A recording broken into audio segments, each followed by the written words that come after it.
धर्म, संस्कृति और संस्कार से आत्म जागृति की ओर ले जाने वाले अनुपम चैनल श्याम स्नेह में आप सभी का हृदय से स्वागत है। बोले श्री कृष्ण कन्हैया लाल की जय, श्री निजानंद स्वामी की जय, श्री प्राणनाथ प्यारे की जय, बाबा जी दयाराम साहेब आपकी सदा ही जय।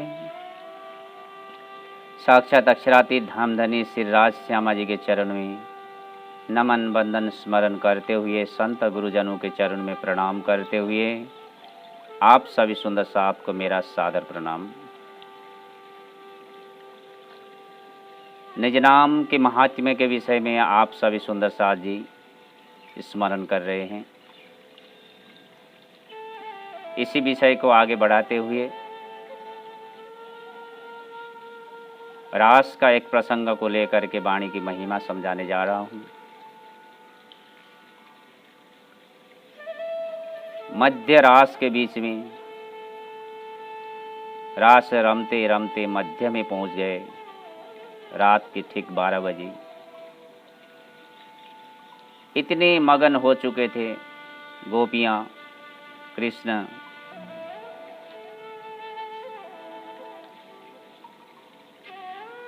एक समय में श्री कृष्ण जी गोपियों के बीच में अंतर्धान हो गए। अंतर्धान हो जाने के बाद में गोपियों ने कृष्ण को ढूंढा वन गहवर सब।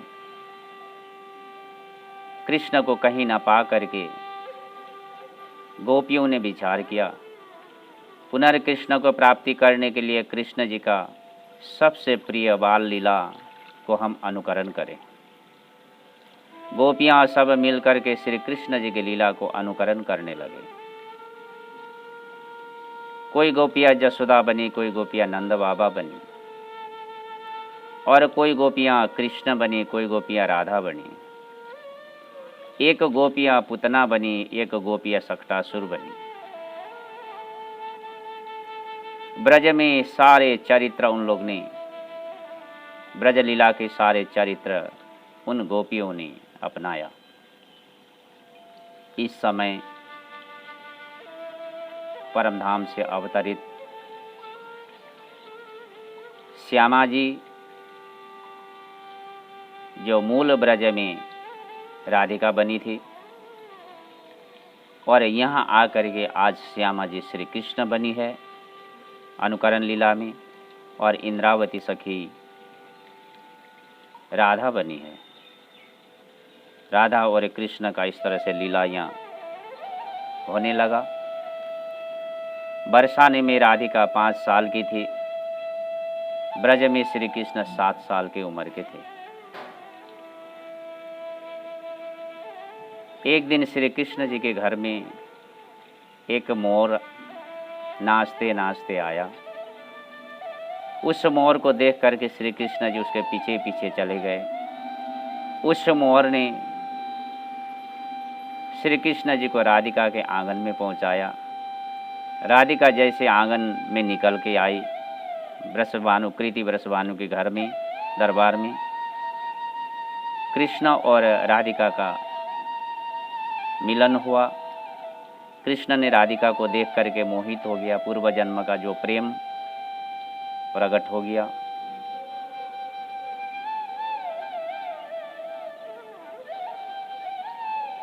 यहाँ दोनों के बीच में एक आनंद का संचार हुआ। श्री कृष्ण जी उस दिन लौट के घर आए। एक दिन लीला में श्री कृष्ण जी ने माता जी को कहा, माता जी अब मैं बड़ा हो गया हूँ, अब मैं विवाह करूँगा। माता जी ने पूछी, किसके साथ में विवाह करेगा? कन्हैया कहते, जो बरसाने में रहती है ना राधिका, तो उनके साथ में आप मंगनी करके आओ। कन्हैया के कहने में माता यशोदा राधिका के घर में राधिका के हाथ मांगने के लिए आई।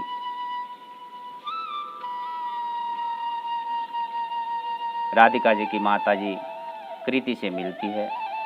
मिल कर के राधिका जी की हाथ मांगने की बात कृति से कहती है। तो उस समय कृति ने यशोदा जी को अपमान किया।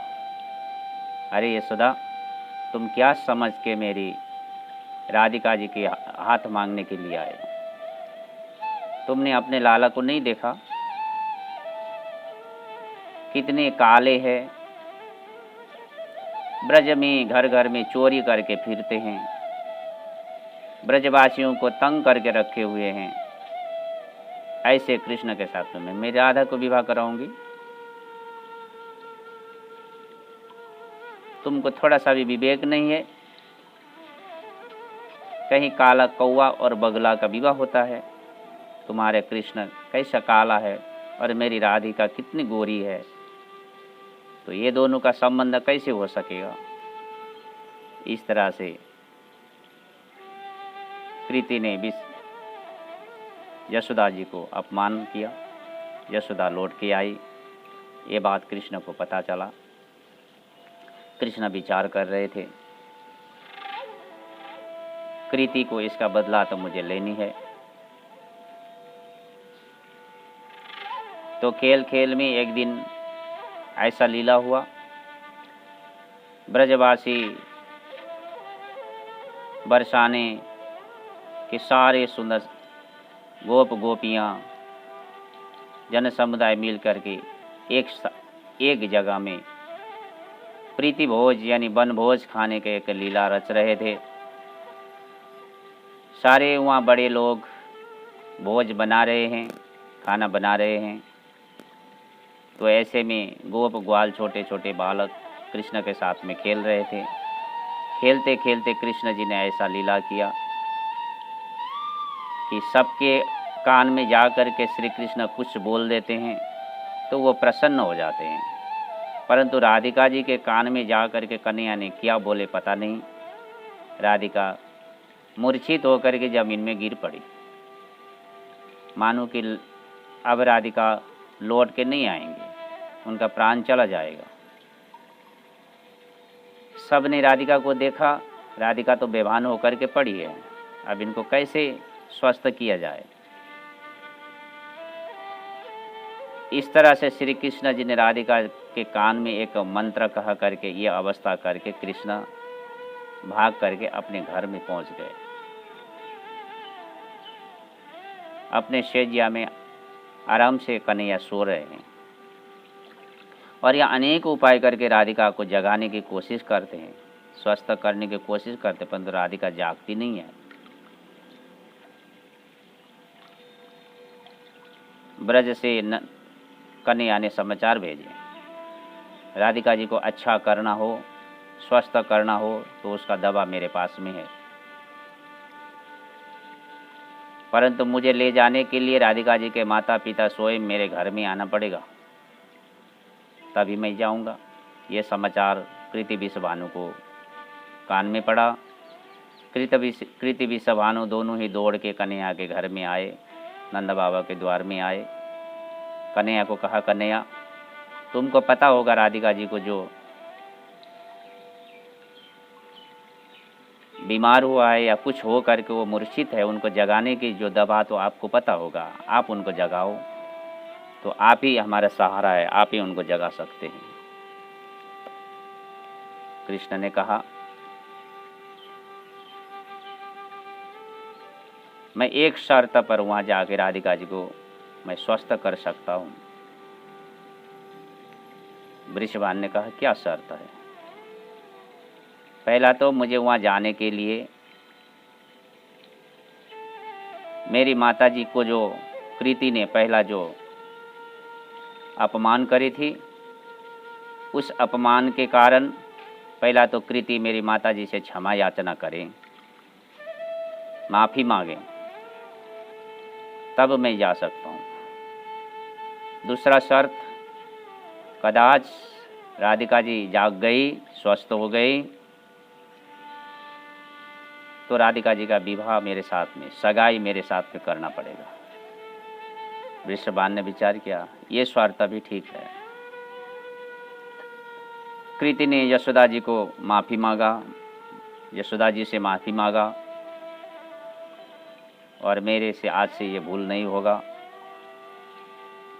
यशोदा जी को गले लगाया और अंत में कन्हैया को लेकर के जहाँ प्रीति भोज चल रहा था, कन्हैया को वहाँ लेके गए और वहाँ कन्हैया ने जा कर के, कुछ करना तो है ही नहीं, कन्हैया के मन में, कन्हैया के अंतर में एक प्रश्न मंत्र था।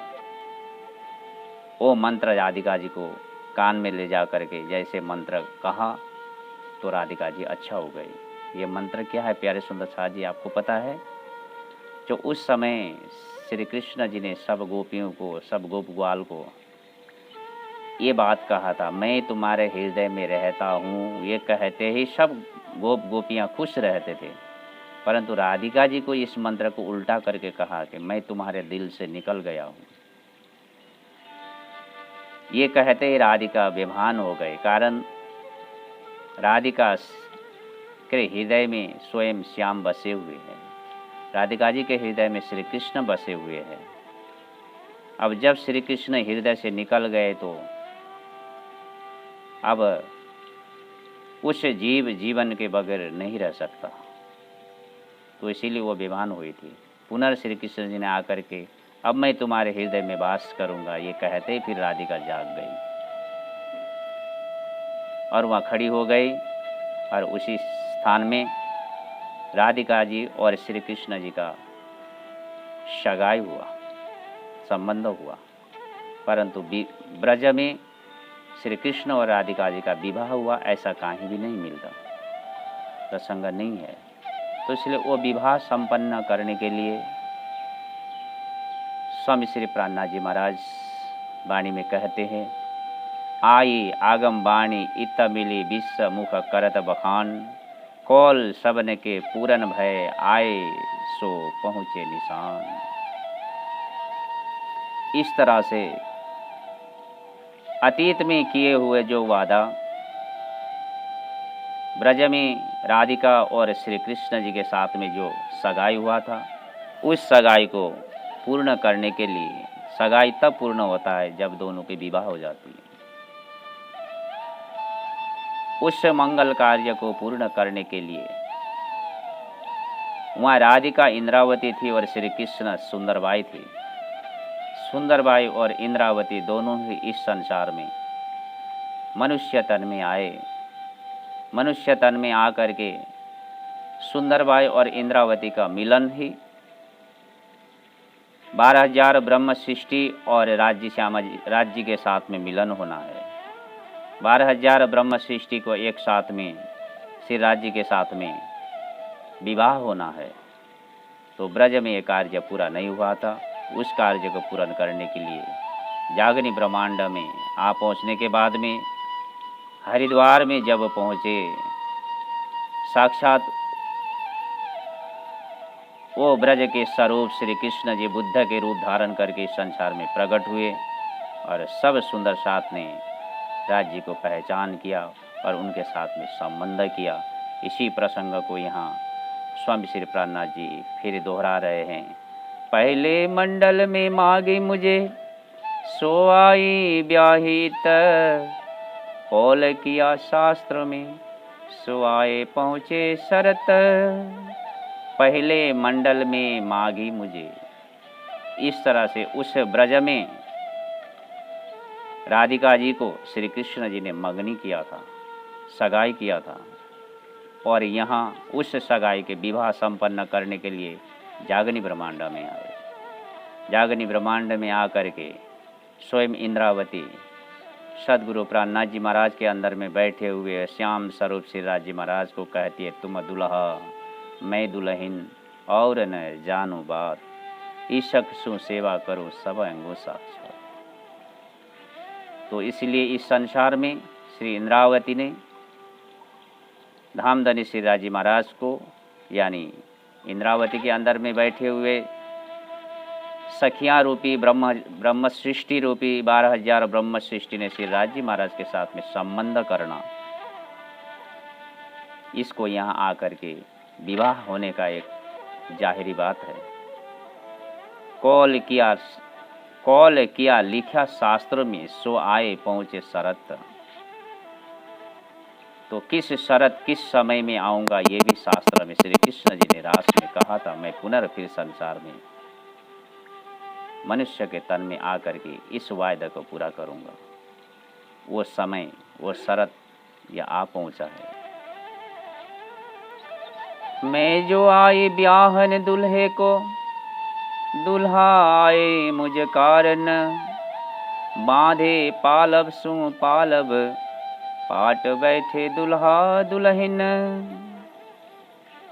स्वयं श्री राजी महाराज के आवेश, सदगुरु महाराज के अंदर में बैठा हुआ जो राजी महाराज का आवेश है, वो कह रहे हैं मैं भी उस वादा को पूर्ण करने के लिए आया हूँ।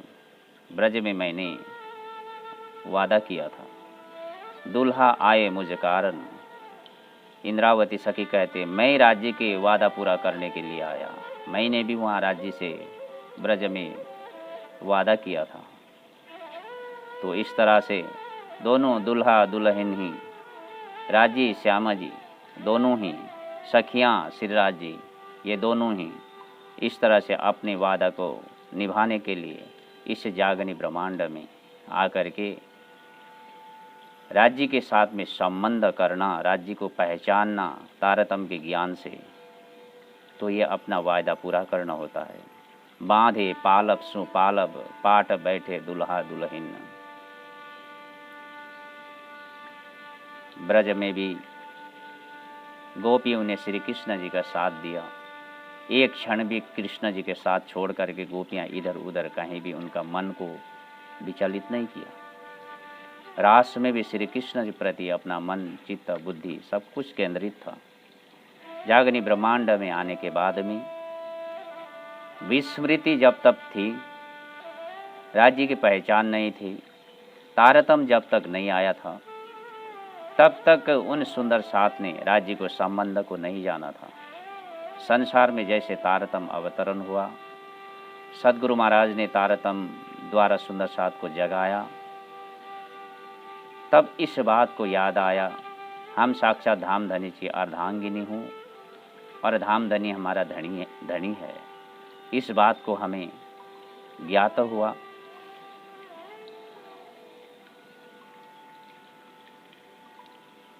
ज्ञात होना ही राज्य के साथ में संबंध जोड़ना है।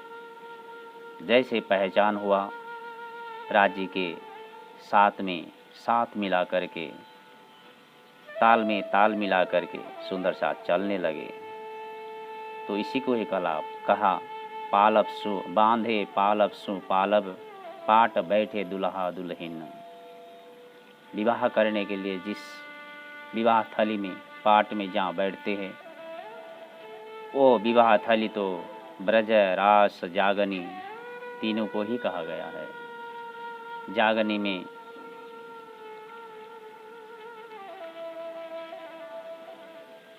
एक स्थान ब्रज है, दूसरा स्थान रास है और ब्रह्मांड में 2 स्थान है। तो ऐसे करके इस तीसरे ब्रह्मांड में 2 स्थान है, जैसे श्रीपांच नौतनपुरी धाम और पद्मावतीपुरी धाम। तो इस तरह से इस संसार में सारा इस जागनी ब्रह्मांड को ही केंद्र बना करके ब्रह्म सृष्टि ने राज्य महाराज के साथ में ये विवाह का कार्य पूर्ण किया, मंगल का कार्य पूर्ण किया। तो इस तरह से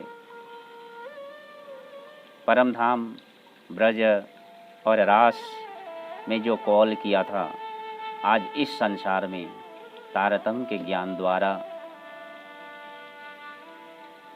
अपना पहचान, राज्य की पहचान हो करके राज्य के साथ में पूर्ण संबंध करना, ये तारतम्य के सिवाय और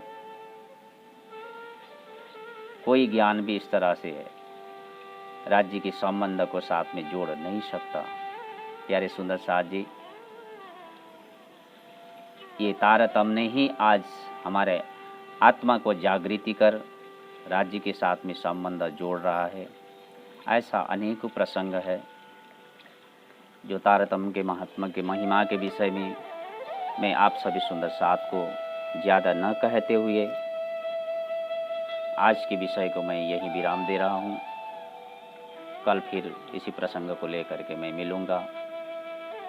बोलिए श्री कृष्ण कन्हैया लाल की जय। श्री प्राणनाथ प्यारे की जय। बाबा जी दयाराम साहेब आपकी सदा ही जय।